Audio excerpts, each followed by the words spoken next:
Hello, everyone. Welcome back to Tea with Publicity. Today, I have another bonus episode because I am being joined by Clayton and Susie. You guys know I'm the number one Clayton stan.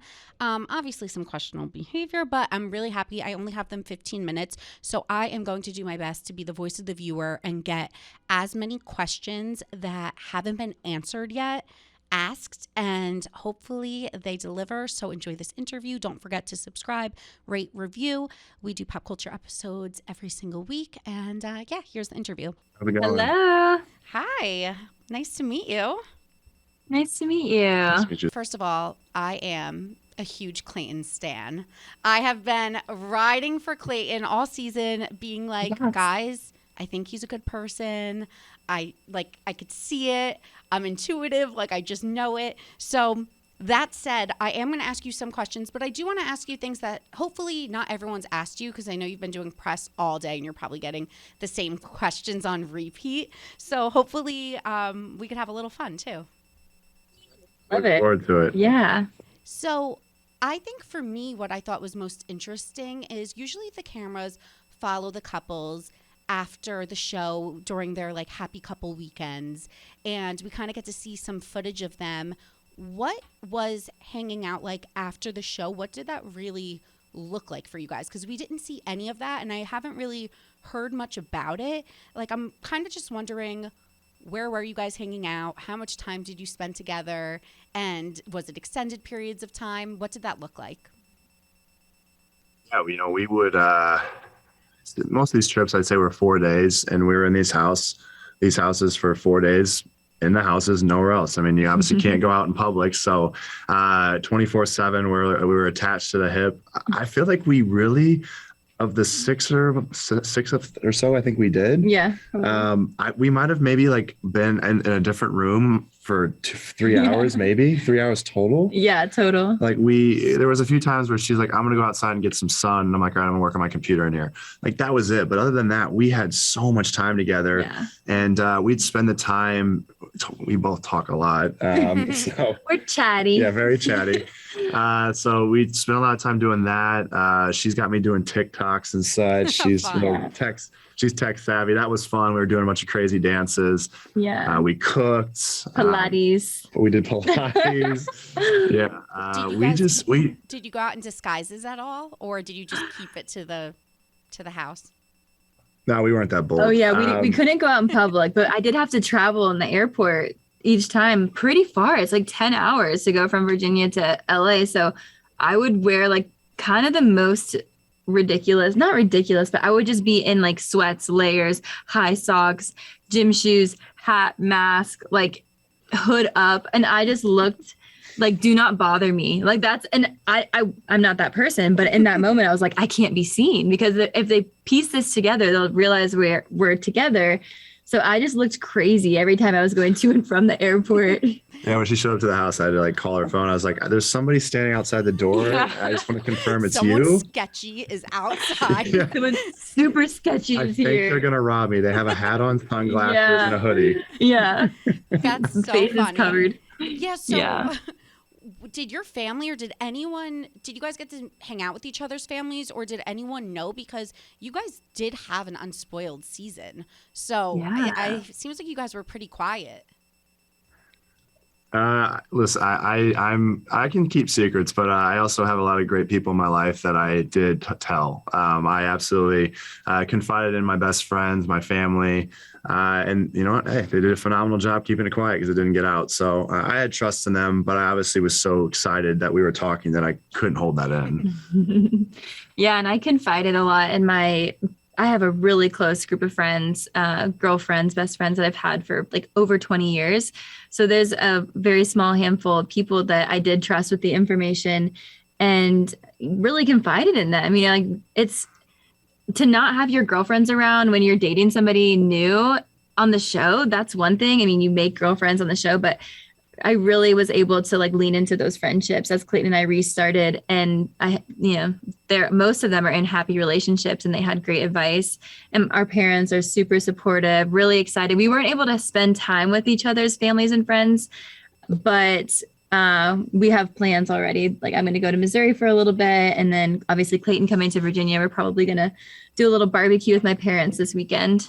So that's we're cute. excited. Speaking of friends, were you, Susie, confiding in any of the girls from the cast, or you really had to keep that separate? Because I think me, as just a viewer, I'm like, this kind of puts Susie in an awkward position because you obviously were probably really close with Gabby and Rachel, and now you're with Clayton.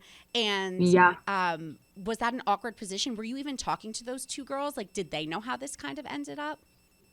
I think what we did on the show to really protect each other, like none of us asked it questions on the show from each other because we were like, we all have individual relationships with him.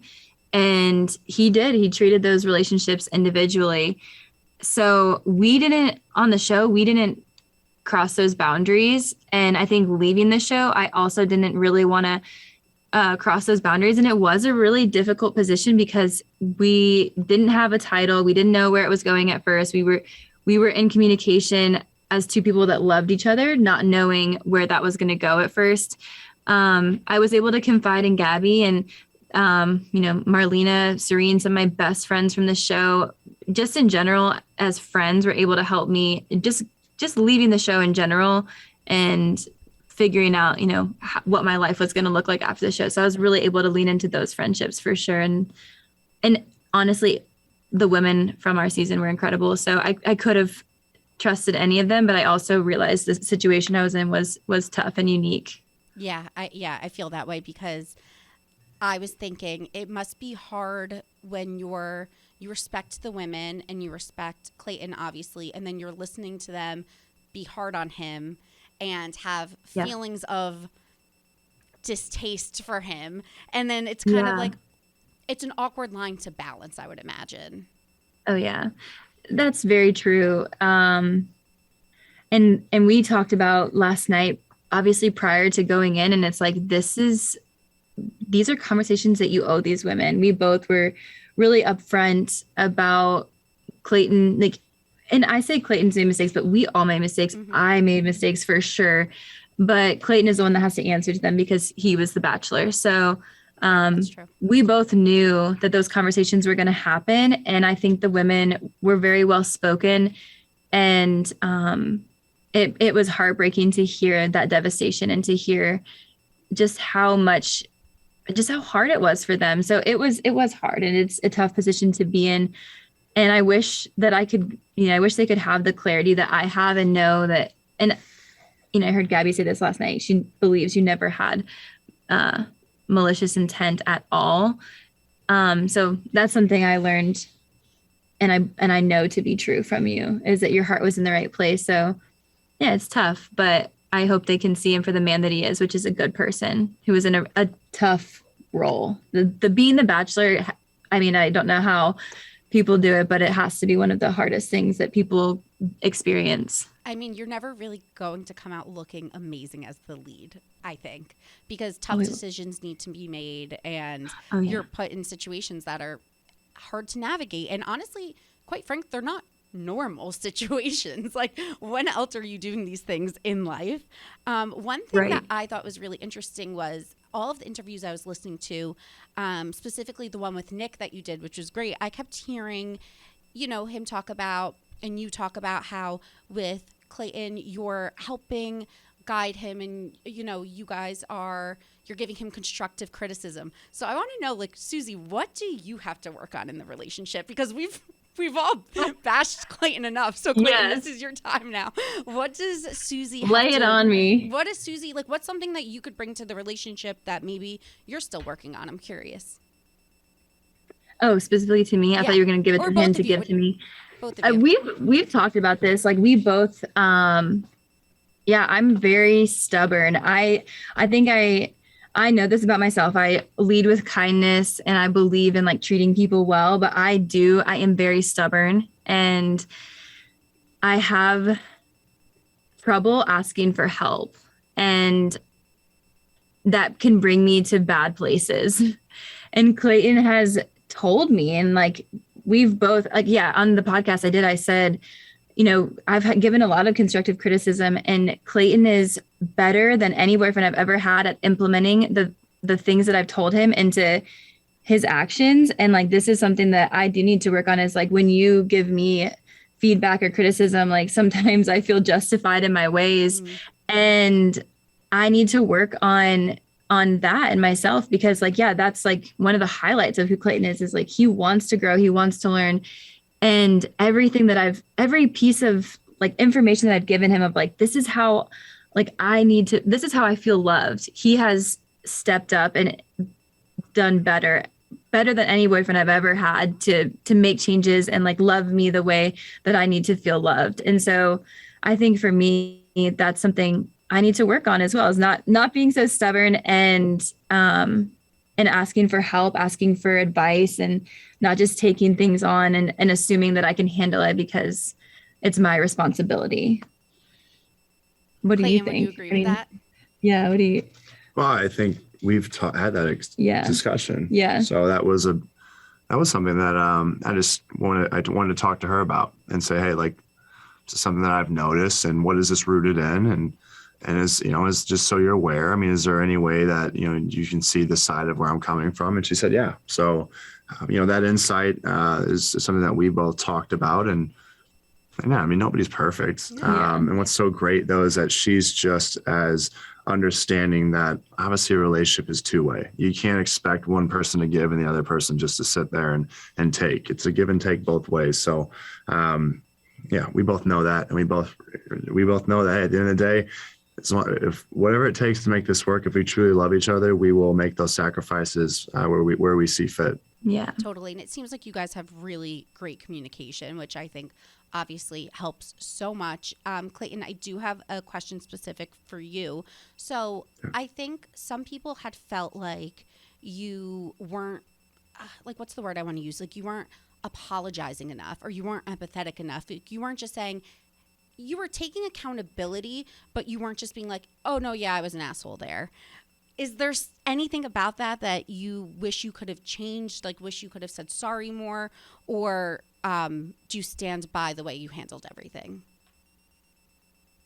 Yeah, I've heard that, and it's odd to me because I heard, for one, people said, he doesn't care because he's not crying. And I'm like, that's not really fair. Just because I'm not showing it that way doesn't mean that I don't care. I mean, truthfully, that's from growing up. My dad never cried in front of me. That's the example that it was set to me, is like, you cry behind closed doors, but you handle the tough moments out in public a certain way, and then you kind of show, cry behind closed doors. That's just what I was used to growing up. And I can't force tears, but that doesn't mean I don't care just because I'm not crying or showing that particular set of emotions. I handle things a different way. With that too, again, another part of something that I've realized in life is that when you apologize where you see fit, but sometimes over apologizing doesn't really do anything more by just saying, I'm sorry. It kind of loses its importance. And my whole thing is that what I've been taught in life is, and even like when I was in sales, is like, you apologize once and then you say, here's what I'm going to do to correct it, or here's what I've learned from it. And you learn from that moment, and you focus more on, I'm sorry that I did this, but I want you to know this is like where I'm taking this, and this is where I'm going to learn and be a better human being. And so, I hope that the women see that I was sincere, and I really felt that I did try to apologize as much as I could, but I didn't want it to lose any of its importance by just over apologizing and making it seem not genuine.